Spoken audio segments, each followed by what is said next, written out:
CBS News political analyst John Dickerson. John, good morning. Good morning, Maggie.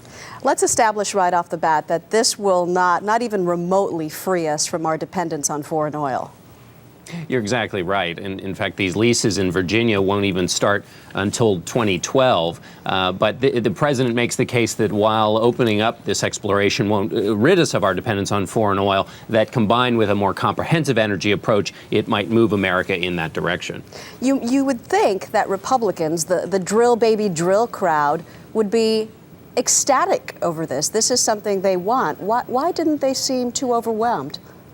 That's right. The praise for the president was muted at best, because the reason they didn't embrace it is because the president is not fully embracing their drill, baby drill approach. And he argued in the last campaign that that was by itself not enough to solve America's energy problems. And in this case, he's cordoned off lots of areas north of Delaware and large parts of Florida and the West Coast. He's also exempted Bristol Bay in Alaska. So this is not a drill everywhere plan. It's quite limited, and that's why their support for him has been limited.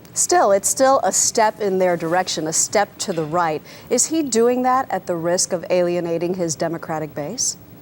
You're right. It is a step to the right, and the Democratic base and progressives are angry with him. Some of the Democratic senators were quite fulsome in their denunciation of this plan. What he's doing is sort of has three political benefits. He looks like a bipartisan president again after this very contentious fight over health care and these appointments that were made when the Senate went out of town. That's gotten him a lot of grief from Republicans. Now, some Republicans are saying this is an attempt to build that bipartisanship back. That might actually get a deal on this climate legislation. And if it doesn't, he then can call Republicans bluff and say, right, I went in your direction, and now you've got to take my other views. Right. So in the short term, as we usually see when something is new, there's a lot of anger on both sides. But maybe in the end, in the long term, it will turn out to be a positive for the president.